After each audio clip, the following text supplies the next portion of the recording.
Belajar matematika, asik dan kreatif bersama Apik. UTBK 2020 soalnya hanya TPS saja, tapi hot.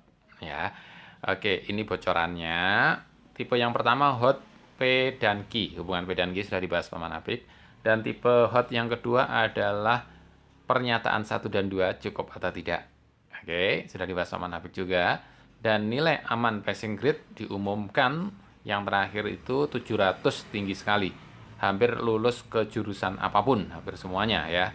Soshum maupun Saintek. 650 termasuk tinggi, banyak pilihan yang bisa dipilih. Dan kalau 600 lebih itu juga sedang ya. Bisa banyak yang lolos, sedangkan kalau di kuartil 3, 580, 570 masih bisa lolos, tapi harus dengan taktik yang tepat. Oke, tipe soal hot yang ketiga, kali ini Paman akan bahas ya, yaitu pilihan 1, 2, 3, 4.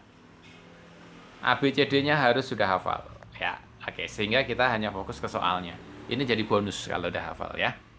Grafik fungsi Y sama dengan X kuadrat digeser 3 satuan ke bawah dan 2 satuan ke kanan. Maka memotong sumbu X di 2 titik. Sudah pasti. Ya, kan aslinya begini kalau kita ngelihat ya. Paman Apik bikin aja misalkan ini anggap aja ini guys. Nah, begini. Ini kan Y sama dengan X kuadrat ya.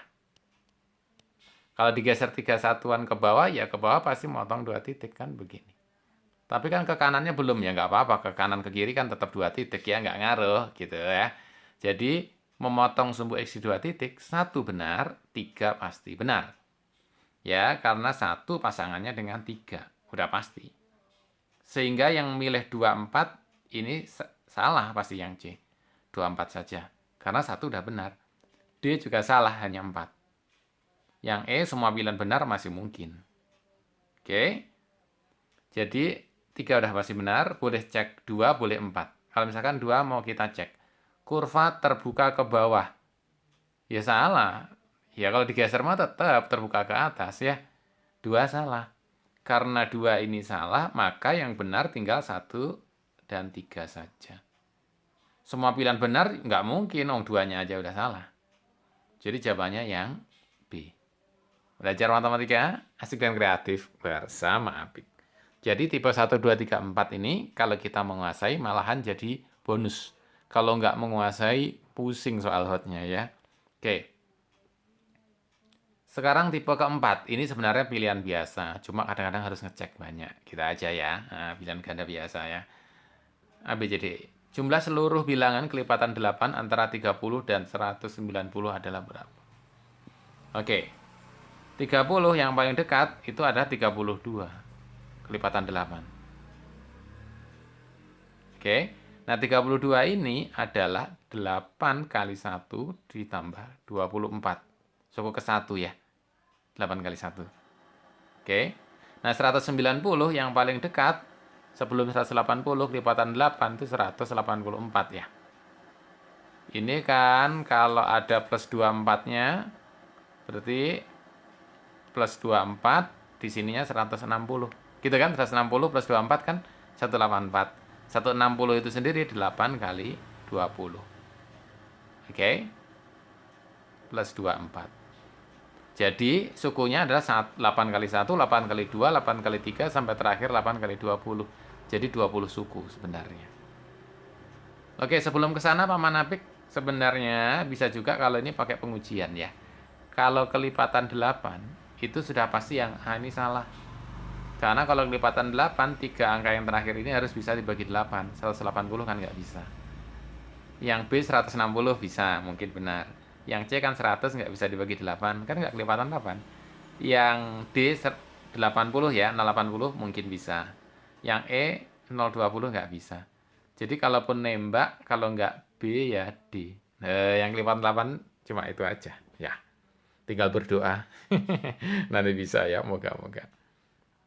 Oke, karena kita sudah tahu ini sampai 20, maka sebenarnya kita yang ditanya itu S20. S20 berapa? Kan naiknya selalu 8 karena kelipatan 8. Maka klip 8 ini naiknya 8 ini kita bagi 2. 8 bagi 2 berapa? 4. Jadi 4 N kuadrat. 4 kali 20 kuadrat. Ditambah, nah ini kan 4. Suku kesatunya kan 4 kan? 4 kali N kuadrat kan 4. Tapi kok jadi 32? 4 jadi 32 berarti harus tambah dengan 28. Gitu kan? 4 tambah 28 harus 32. S1. Gitu. Karena ini S20, 28-nya harus dikalikan dengan 20. Maka kita tinggal hitung saja, 20 kuadrat adalah 400. 400 dikalikan 4, 1600. 28 kali 2, 56. Kasih 0, 560. 1600 tambah 500 saja. 2100 ya. Ada 60-nya. Jadi 2160. Jawabannya yang B. Belajar matematika, asik dan kreatif bersama Apik. Belum ngerti, Paman? Boleh, nggak apa-apa. Boleh diulangi ya. Ini memang caranya cepat tapi harus mahir ya. Kalau enggak ya rumusnya lumayan. Paman, kalau passing grade yang tadi gimana? Berubah nggak tahun ini? Ya kemungkinan besar berubah. Tapi kan itu bisa jadi patokan. Yang penting kalau TO harus akurat nilainya. Gitu ya. Tidak boleh terlalu ketinggian, nggak boleh terlalu rendah. Gitu ya, harus milih TO yang akuratnya, yang bisa dipercaya. Oke. Untuk deret, ini tentu saja kalau kita sudah tahu, misalkan ditanya S10 juga gampang. Dan untuk menemukan rumus S-nya gimana, juga sudah dibahas Paman Apik di video yang sebelumnya. Oke, kalau Paman Apik ganti aja sebagai latihan S10 sama dengan berapa? Kalau S10 sama dengan berapa, maka ini sama dengan 4 kali 10 kuadrat. Ditambah 28 kali 10. Udah pasti, jadi 4 dengan 28-nya udah pasti. Tinggal ngitung saja. 10 kuadrat 100 dikalikan 4, berarti 400, ditambah 28 kali 10, berarti berapa? Hasilnya berapa? Yang sudah tahu, silahkan tulis komen chatting bawah ini. Belajar matematika, asik dan kreatif bersama Apik. Silahkan like, subscribe, dan share. Terima kasih.